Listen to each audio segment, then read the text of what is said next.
Hey everyone, what's up? I'm Davies, and today I'm gonna admit something from my experience where I know a lot of people aren't gonna agree with me, but hopefully by the end of this video you will hopefully see where I'm coming from. But until then, let's roll the intro.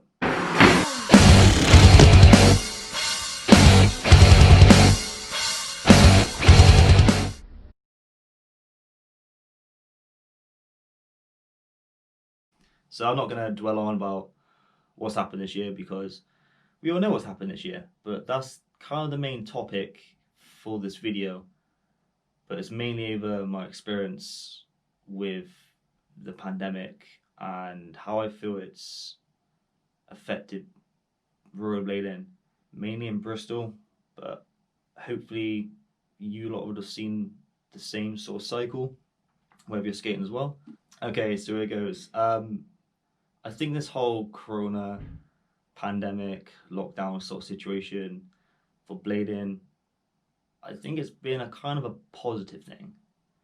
Now, before you guys get your pitchforks and torches out, Torches! Get your torches! Pitchforks! Can't be an angry mob without pitchforks! just hear me out, okay? This is from my experience with this whole situation. Okay, so let me start right at the beginning. It's March 20th, Friday, and it's just been announced in the news that lockdown is going to be starting on the 23rd Monday. So all shops must shut unless they sell necessities. All gatherings of more than 2 people banned. The measures will be reviewed in 3 weeks, but No Prime Minister wants to enact measures like this. But at present, there are just no easy options. I'm about one clip away from finishing my edit I made for Apex. Before that, my dog's peed my laptop, I've almost lost everything, so I'm determined to finish this edit well, literally do or die sort of thing. So I called up Liam, he helped me out, get his last clip, done it, so put it on YouTube, and that was it. Finito, done. So March 23rd comes, everything's locked up, you can't go anywhere, and annoying enough, I booked a week off from work, which happened to happen straight on lockdown week. So that was a total waste of a week. Well, so I thought. So anyway, you can still deliver exercise, and the weather was actually alright, annoying enough. So my brother, who dabbles skating, he's really good with his hands because he's a builder. He's very clever at that sort of stuff, and he decided to make a skate box. So we had a play with that in the street. Later on that week, because also payday week for me, I also bought a row as well, which made our skating experience a little bit more bearable, which is really cool. And we had a really good skate. And we had a skate in the street. We skated in our local community centre, which we only got in trouble by the police once. It wasn't really trouble. They kind of asked us like why we're out at this time of night, and we were like, oh, well, work and stuff, and it's just more quiet and safer for us to be out. And they were totally cool with that. Obviously, we're safe from that, and they just let us be. We'd have a little bit of an issue with one of the people working in this community centre, but I think they didn't quite know the facts on what's public land and what's not. But anyway, we're not going into that. So anyway, it was really cool because we had a really good bonding time where we had a lot of laughs and we spent an awful lot of time with each other during lockdown, which is really, really cool because we ice hockey, we had that as well when we were kids, but as we got older and past sort of diverted stuff, but yeah, it was really cool. So anyway, we've been doing this for about 6 weeks to 2 months. So like I said just now, I was still working. Now where I work near the centre of my city, and I always keep my tri-skates in my car. So this one evening I left my car at work, and I went for a street skate in my tri-skates. And it was really cool. It was really eerie because there's no one around. It felt like smoke off like The Walking Dead or something. It's really cool because I hit spots where I wouldn't dream of doing during normal times, which was pretty sick, like hill bombs and stuff. And I could really appreciate my city for the beauty of what it is when it's quiet. So May 10th came, and restrictions a lot more ease. You can see people and stuff at a safe distance. First person I met was my girlfriend, and that was really special for me. It's quite strange as well because obviously you couldn't touch people and stuff or come really close. So it felt like a first date again, meeting someone new. It was quite strange, but nice at the same time. So met her, and that was really cool because I hadn't seen her during the whole lockdown. Um, I then started skating every single weekend with the Dirty Flesh blading crew, where every single weekend, whether it be a Sunday or Saturday, we'd hit a new skate park. We went everywhere. Like within driving distance, we went to Weymouth, Blandford Forum Skate Jam. That was incredible. We went to a new skate park by Wincanton. We went to Cirencester. Recently, we went to Adrenaline Alley as well. We really made the most of skating a lot of places.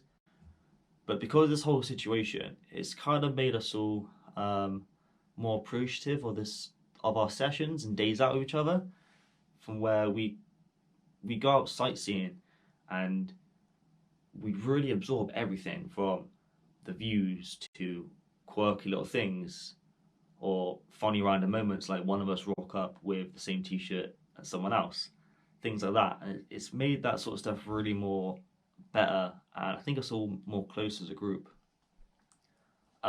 Whilst doing that, two pivotal points happened.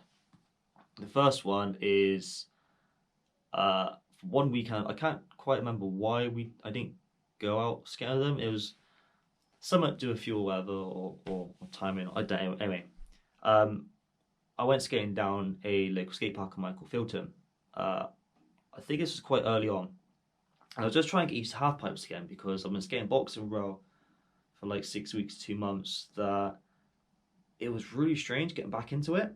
And I went there for like an hour in the morning because it was quite a hot day then.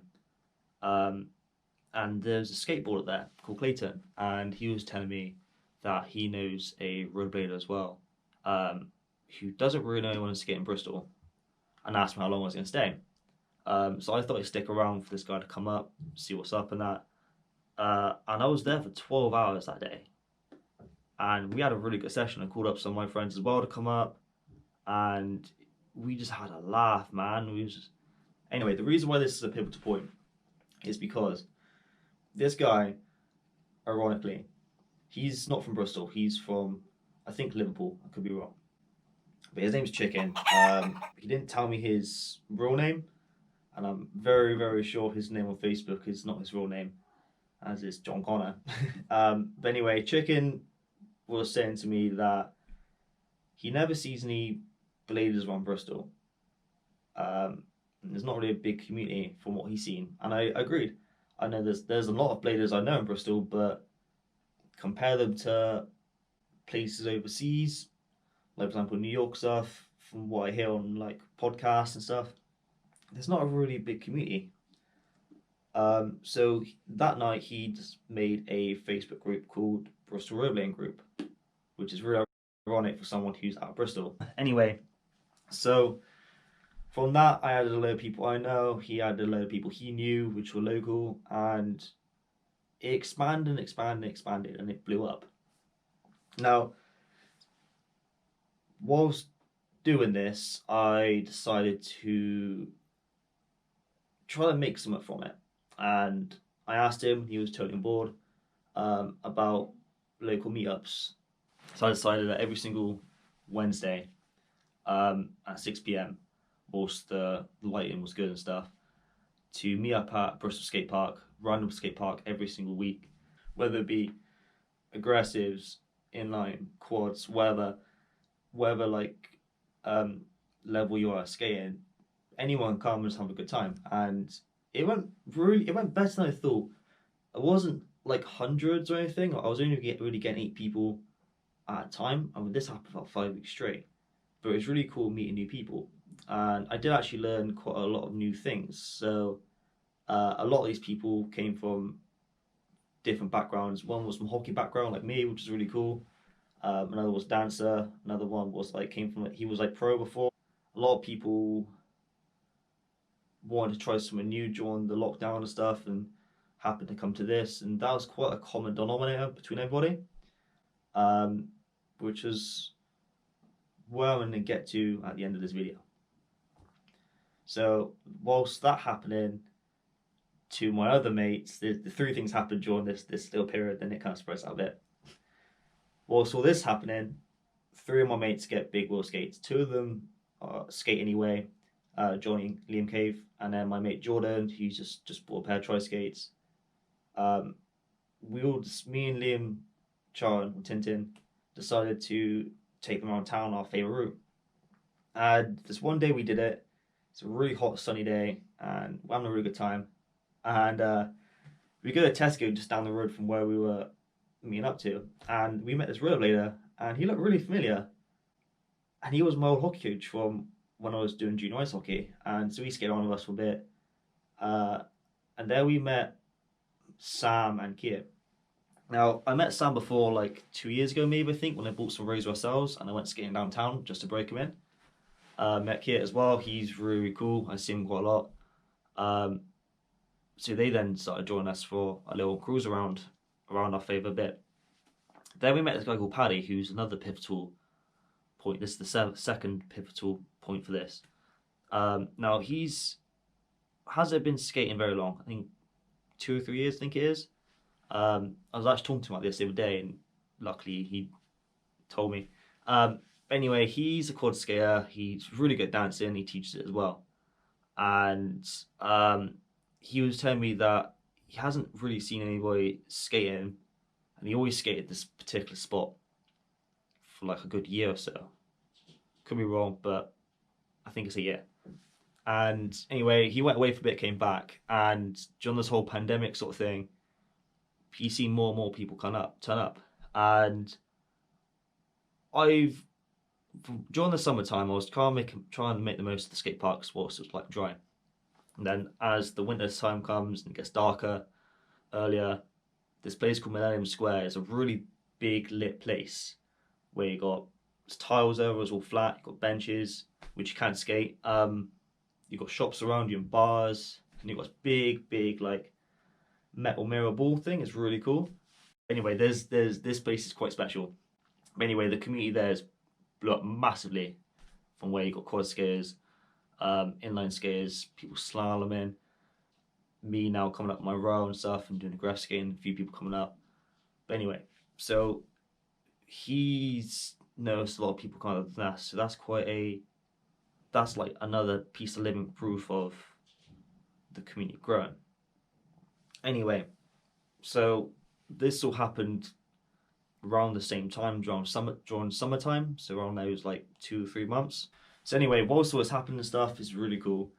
Near the end of summer, the rule of 6 happens, which is then put my meetups on hold because I didn't want anyone being in danger of this whole situation or anyone being fined. So I've still been skating, but I haven't really been announcing it. I've just been rocking up. I've been telling a few people that I'm going somewhere, but not really organising things. Still keep it safe in that. So I've still been going like skating, skate parks and that. I have gone to a few indoor skate parks. Now, usually when you go to indoor skate parks, they're totally rammed on wet days or evening times. But this whole new system where you've got to pre-book before you go somewhere, I think it's a really good idea. I like it because it gives you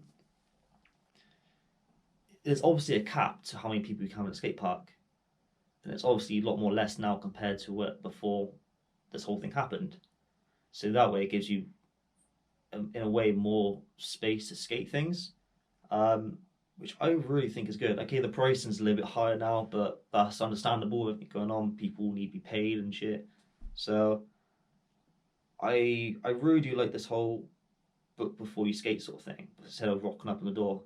Because let's face it, no one likes a ram skate park, especially if we travel 2 hours down the road to find out that a skate park you go to is like rammed. So I've been to about 4 or 5 different indoor skate parks. with that system, and I haven't had a session where it's been too crowded or I didn't feel like I could do anything. So I think those are a really good thing. I do hope that carries on for a good long time. I mean, other people might argue differently, and that's totally understandable. Personally, it works for me, and I really do like the system. Now it's came to the bit where we're now in lockdown number 2 again, which was announced on November 5th. So during this whole lockdown point 2 situation, obviously a lot of skate parks are closed.